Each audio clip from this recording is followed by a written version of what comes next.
ഇപ്പോൾ Gokulam group chairman Shri Gokulam Gopalan തന്നെ നമ്മോടൊപ്പം ടെലിഫോൺ ലൈനിൽ ചേരുകയാണ്. സർ, നമസ്കാരം. വയനാടിനെ നമുക്ക് എല്ലാവർക്കും ചേർത്ത് പിടിക്കേണ്ടതുണ്ട്. സർക്കാർ ടൗൺഷിപ്പ് പ്രഖ്യാപിച്ചു കഴിഞ്ഞു. അതിൻ്റെ ഭാഗമാകാമെന്ന് റിപ്പോർട്ടർ ടിവിയുടെ മാനേജിംഗ് ഡയറക്ടറും മാനേജിംഗ് എഡിറ്ററുമായ ശ്രീ ആന്റോ അഗസ്റ്റിൻ തന്നെ നേരത്തെ വ്യക്തമാക്കുകയുണ്ടായി. താങ്കൾ ഉൾപ്പെടെയുള്ള ആളുകൾ അതിൽ പങ്കാളിയാകുമെന്ന പ്രതീക്ഷയാണ് അദ്ദേഹം പ്രകടിപ്പിച്ചത്. നമുക്ക് എന്താണ് ചെയ്യാൻ കഴിയുക? തീർച്ചയായും. കാരണം ജനപ്രധാനമായ, അതായത് ഇന്ന് ലോകം മുഴുവനും നടുക്കിയ സംഭവമാണ് ഇന്ന് അവിടെ നടന്നിട്ടുള്ളത്. അപ്പോൾ ആ കാര്യത്തില് സഹജമായി മനുഷ്യത്വമുള്ളവരെല്ലാവരും തന്നെ ഈ കാര്യത്തിന് പല സഹായങ്ങളും സമർപ്പിച്ചിട്ടുണ്ട്. ഇതിലിപ്പോ നമ്മളെ റിപ്പോർട്ടർ ടി വി ചെയ്ത വലിയൊരു കാര്യമാണ് എന്ന് ഞാൻ അറിയിക്കുന്നത്. അദ്ദേഹത്തിന്റെ കൂടെ തന്നെ എല്ലാ സഹായ സഹകരണങ്ങളും ഗോകുലം ഗ്രൂപ്പും എയിമിയും ചെയ്യാൻ തയ്യാറാണ് എന്ന് ഞങ്ങൾ പറയാണ്. അതുമാത്രമല്ല, 25 വീടുകൾ എയിമയും ഗോകുലം ഗ്രൂപ്പും ചേർന്ന് ചെയ്യുന്ന ഒരു പ്രോഗ്രാം ഞങ്ങൾ വിളംബരം ചെയ്തിട്ടുണ്ട്. തീർച്ചയായും അത് എവിടെ എങ്ങനെ ചെയ്യും എന്നുള്ള കാര്യം തീരുമാനിച്ചിട്ടില്ല. പക്ഷെ ഇങ്ങനെയുള്ള ഒരു റിപ്പോർട്ടർ ടിവിയുടെ ടീം വന്നപ്പോൾ ഒരു സിറ്റി തന്നെ അവർക്ക് വേണ്ടി ഏർപ്പാട് ചെയ്യുന്ന ഒരു പരിപാടിയിൽ ഏറ്റവും നല്ലൊരു പരിപാടിയാണെന്നാണ്, ഏറ്റവും നല്ലൊരു സാഹചര്യമാണ്. പ്രത്യേകിച്ച് ജനങ്ങൾക്കൊക്കെ ദേവയോഗം ചെയ്തവരെ പറ്റി നമുക്കൊന്നും പറയാൻ പറ്റില്ല. അത് വിധിയാണ്, പ്രപഞ്ച സത്യമാണ്. ഇനിയിപ്പം ജീവിച്ചിരിക്കുന്ന ആളുണ്ടല്ലോ, അവർക്ക് എന്തെങ്കിലും ചെയ്തു കൊടുക്കാൻ പറ്റുമോ എന്ന് ചിന്തിച്ചതിന്റെ ഫലമായിട്ടാണ് ഇങ്ങനെ റിപ്പോർട്ടർ ടി വി ഒരു കാര്യങ്ങൾ ചിന്തിച്ചത്. തീർച്ചയായും അവരുടെ കൂടെ ഞങ്ങളൊക്കെ സഹായിക്കാൻ തയ്യാറാണ് എന്ന് മാത്രമാണ് എനിക്കിപ്പം പറയാനുള്ളത്. സർ, 150 ഏക്കർ സ്ഥലം വിട്ടു നൽകുന്നുണ്ട്. അതിൽ 100-ലധികം വീടുകൾ റിപ്പോർട്ടർ തന്നെ നിർമ്മിച്ചു നൽകാൻ ശ്രമിക്കുന്നുമുണ്ട്. താങ്കൾ ഉൾപ്പെടെയുള്ള ആളുകൾ ഇപ്പോൾ പ്രഖ്യാപിക്കുന്ന ഈ വീടുകളുടെ ഗോകുലം ഗ്രൂപ്പ് ഉൾപ്പെടെ നിർമ്മിച്ചു വീടുകൾ ഏക്കറുകൾ സംബന്ധിച്ചാണ് ഇപ്പോൾ ഞങ്ങൾ ഗവൺമെന്റ് സർവീസും ചിന്തിച്ചപ്പോൾ ആ സ്ഥലങ്ങള് അത് പ്രയോജനപ്പെടുത്തുമോ, ഇങ്ങനെ വീട് വെക്കാൻ പ്രയോജനപ്പെടുത്തുമോ എന്ന കാര്യം ആലോചിക്കുന്നുണ്ട്. ആ ആലോചിച്ചതിന് ശേഷം അത് പരിചിത അത് സൂട്ടബിൾ പ്ലേസ് ആണ് എന്ന് മനസ്സിലാക്കിയ ഉടനെ തന്നെ ആ കാര്യം ചെയ്യുന്നതായിരിക്കും നല്ലത്.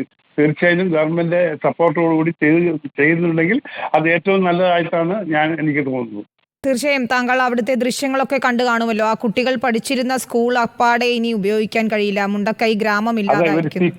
ഒരു സിറ്റി എന്ന് പറയുന്നത് സ്കൂളുകളും ഷോപ്പുകളും എല്ലാം ചേർന്നുള്ളതാണ്. അവർക്ക് ആശുപത്രി, ചികിത്സിക്കാനുള്ള ആശുപത്രി, ഇതൊക്കെ ചേർന്നാണ് ഒരു സിറ്റി എന്ന് പറയുന്നത്. അതിനുള്ള ഒരു 150 ഏക്കറിൽ ഇതൊക്കെ ചെയ്യാൻ സാധിക്കും എന്നാണ് ഞങ്ങളുടെ വിശ്വാസം. അത് വളരെ പ്രായോഗിക രീതിയിൽ കൊണ്ടുവരുവാൻ വേണ്ടി എല്ലാവരും സഹായിക്കണം എന്നാണ് എൻ്റെ അഭിപ്രായം. സർ, ഇന്നിപ്പോൾ ഇതിൽ ഏറ്റവും സങ്കടകരമായ കാര്യം ഡോക്ടർ അരുൺകുമാർ തന്നെ അവിടെ എത്തിയപ്പോൾ അവിടെ ഒരു തലേ ദിവസം വരെ അവിടെ അർച്ചനയൊക്കെ നടന്നിരുന്ന അമ്പലമില്ലാതായിരിക്കുന്നു. തൊട്ടപ്പുറത്ത് വളരെ മതമൈത്രിയിൽ കഴിഞ്ഞിരുന്ന ഒരു സമൂഹമാണ്. തൊട്ടപ്പുറത്തുള്ള പള്ളി തകർന്നിരിക്കുന്നു. അവർക്ക് അഭയമായത് ആ മസ്ജിദാണ്, മദ്രസയാണ്. കുറച്ചു സമയമെങ്കിലും ഈ ആളുകൾക്കൊക്കെ രക്ഷപ്പെടാൻ അങ്ങനെ ഒരു വലിയ സമൂഹം തന്നെ ഇല്ലാതായിരിക്കുകയാണ്. അപ്പോൾ ഒറ്റപ്പെട്ടു പോയവർ, ഉറ്റവർ, ഇല്ലാതായവരൊക്കെ ഉണ്ട്. അവരെ ചേർത്ത് പിടിക്കണം എന്നതാണ്. ഒപ്പം അവരുടെ മാനസികാരോഗ്യം ഉൾപ്പെടെ വളരെ പ്രധാനവുമാണല്ലേ? ഇവിടെ മതങ്ങളല്ല മുഖ്യം, ദേവാലയങ്ങൾ ആവശ്യമാണ്. ഏത് മതസ്ഥർ വിശ്വസിക്കുന്ന ദേവാലയങ്ങൾ ആവശ്യമാണ്. അത് എന്നാൽ മാത്രമേ ഒരു ആത്മീയമായ ഒരു ബോധം അവർക്ക് ഉണ്ടായിരിക്കുകയുള്ളൂ. അപ്പൊ അതും ചെയ്യേണ്ട ഒരു അതായത് ഒരു സിറ്റി എന്ന് പറയുന്നതൊക്കെയാണ് ചേർന്നതാണ്. ഞാൻ പറയുന്നത് ദേവാലയങ്ങളും സ്കൂളും ഹോസ്പിറ്റലും ആധുനിക സൊസൈറ്റി ഇതൊക്കെ ചേർന്നതാണ് ഒരു സിറ്റി എന്ന് പറയുന്നത്. ആ സിറ്റിയാണ് ഉദ്ദേശിക്കുന്നതെങ്കിൽ തീർച്ചയായും ഇത് ഏറ്റവും നല്ല ലോകോപകാരമായ ഒരു കാര്യമായിരിക്കും. ഇത് എല്ലാ ജനങ്ങളും അതിനെ ആദരിച്ച് അവരാ സാധിക്കുന്ന സഹായങ്ങൾ ചെയ്യും എന്നാണ് എൻ്റെ വിശ്വാസം. തീർച്ചയായും താങ്കളുടെ പിന്തുണയ്ക്ക് ഞാൻ നന്ദി അറിയിക്കുകയാണ്. ഒപ്പം മറ്റൊരു കാര്യം കൂടി സർ, പലർക്കും അവിടെ ഉപജീവന മാർഗം നഷ്ടമായിട്ടുണ്ട്. കൃഷിസ്ഥലങ്ങൾ ഉൾപ്പെടെ ഉണ്ടായിരുന്നവരാണ്. അത്തരത്തിൽ അവരുടെ വാഹനങ്ങൾ, ഇപ്പോൾ ടാക്സി ഓടിച്ചിരുന്നവരൊക്കെ ആണെങ്കിൽ അവരുടെ വാഹനങ്ങൾ നഷ്ടമായിട്ടുണ്ട്. അങ്ങനെയുള്ള സഹായങ്ങൾ കൂടി അവർക്ക് ഇനി എങ്ങനെ ജീവിക്കാം എന്നൊരു കാര്യം കൂടിയുണ്ട്.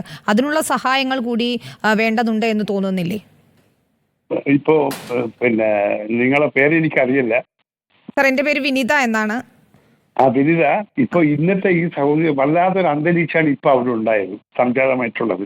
അപ്പൊ ഇപ്പൊ ഇതൊക്കെ എല്ലാം പറയാൻ സാധ്യമല്ല. പക്ഷെ ഇതൊക്കെ ഒന്ന് ഒതുങ്ങിയ ശേഷം എവിടെയാണ്, ആരാണ്, ആർക്കെല്ലാം എന്താ ആവശ്യങ്ങളെന്ന് അവിടെ പോയി പഠിച്ച ശേഷം മാത്രമേ എന്നെ പോലെ ഒരാൾക്കാർക്ക് അഭിപ്രായം പറയാൻ സാധിക്കുകയുള്ളൂ, പ്രാക്ടിക്കലായിട്ട്. അതുകൊണ്ട് ഒരു 10 ദിവസം കഴിഞ്ഞാൽ ആരാണ് സംശയിക്കുന്ന ആളാണ്, അതിന്റെ ന്യായമായ രീതിയിൽ അടിസ്ഥാനത്തിൽ എന്തെങ്കിലും ചെയ്യാൻ നമുക്ക് തീർച്ചയായിട്ടും സാധിക്കും. വാഹനങ്ങളോ എന്ത് വേണമെങ്കിലും നമുക്ക് ചെയ്യാൻ പറ്റുന്ന ലോകം മുഴുവൻ ആളുകൾ, പ്രത്യേകിച്ചും ഞങ്ങളെ കൂട്ടത്തിലുള്ള ആളുകൾ, നല്ല ആളുകളുണ്ട്. അവരൊക്കെ എന്താ പറയുന്നത് വെച്ചാൽ എന്ത് വേണമെങ്കിലും ചെയ്യാം എന്നുള്ള രീതിയിലാണ്. അപ്പൊ അങ്ങനെയാണെങ്കിൽ തീർച്ചയായും ഇപ്പം തന്നെ ചെയ്തുകൊണ്ടിരിക്കുകയാണ്. ഇപ്പൊ അവിടെ അങ്ങോട്ട് കടത്തി വിടുന്നില്ല എന്നുള്ളതാണ് ഞാൻ അറിഞ്ഞൊരു കാര്യം. അപ്പോൾ അങ്ങനെയുള്ള ഒരു കാര്യങ്ങൾ നമ്മൾ വെച്ചുകൊണ്ട് ഒരു കുറച്ച് ദിവസം കൂടി ഇതൊക്കെ ബോഡിയെല്ലാം കണ്ടെത്തിയ ശേഷം നമുക്ക് എന്താണ് ചെയ്യേണ്ടതെന്ന് ചെയ്യാം, തീർച്ചയായും ചെയ്യാം. അവശ അനുഭവിക്കുന്നവരോ നഷ്ടപ്പെട്ടവർക്കോ എന്തെങ്കിലും ഉണ്ടെങ്കിൽ അവർക്കൊക്കെ എന്തെങ്കിലും ചെയ്തു കൊടുക്കാൻ ഉള്ള ഒരു മനസ്സോടുകൂടി നമ്മൾ തീർച്ചയായിട്ടും പ്രവർത്തിക്കും. അത് ആന്റോനെ പോലെയുള്ള ആളുകൾ, അതായത് റിപ്പോർട്ടർ ടിവിയിലുള്ള പിന്നെ അവരുടെ ഇന്നത്തെ അവർ മാത്രമല്ല, മോഹൻലാൽ എല്ലാ ആളുകളും വന്നിട്ട് അവിടെ എല്ലാം ഇങ്ങനെ പല കാര്യങ്ങളും പിന്നെ അവർ പറഞ്ഞിരിക്കുകയാണ്. അവരെല്ലാ സമൂഹത്തിൽ അവിടുത്തെ എന്തെല്ലാം പ്രശ്നങ്ങളുണ്ടോ ആ പ്രശ്നങ്ങളൊക്കെ തീർക്കാൻ നല്ല മനസ്സോടുകൂടി പറഞ്ഞ് എത്രയോ പേരുണ്ട്. അതൊക്കെ സംഗ്രഹിച്ച് നമുക്കത് സമന്വയം ചെയ്ത് ഏതെല്ലാം വേണ്ടതെന്ന് ആലോചിക്കേണ്ടത് 10 ദിവസം പിടിക്കും. ഒരു 10 ദിവസം ഈ അലങ്കോലം ഒന്ന് കഴിഞ്ഞാൽ 10 ദിവസം കഴിഞ്ഞാൽ അതൊക്കെ ചെയ്യാൻ പറ്റുമെന്നാണ് പ്രാക്ടിക്കലായിട്ട് ഞാൻ ആലോചിച്ചപ്പോൾ എനിക്ക് മനസ്സിലായ കാര്യം. തീർച്ചയായും അങ്ങനെ തന്നെയാണ്. വളരെയധികം നന്ദി സർ. മാതൃകാപരമായ ഇടപെടലുകൾ നടത്തുന്നയാളാണ് താങ്കളും. എന്തായാലും റിപ്പോർട്ടർ ടിവിയുടെ ഉദ്യമത്തിൽ താങ്കൾ സഹകരിക്കുമെന്ന് അറിയിച്ചതിൽ നന്ദി അറിയിക്കുകയാണ്. ഇപ്പോൾ റിപ്പോർട്ടറിനെ ശ്രീ ഗോകുലം ഗോപാലനാണ് റിപ്പോർട്ടർ ടിവിയുടെ ടൗൺഷിപ്പ് നിർമ്മാണത്തിൽ സഹകരിക്കാമെന്ന് ഉറപ്പു നൽകിയിരിക്കുന്നത്. അദ്ദേഹത്തെ പോലെയുള്ള നിരവധി ആളുകളാണ് നമ്മോട് പ്രതികരിച്ചുകൊണ്ടിരിക്കുന്നത്. ഇപ്പോൾ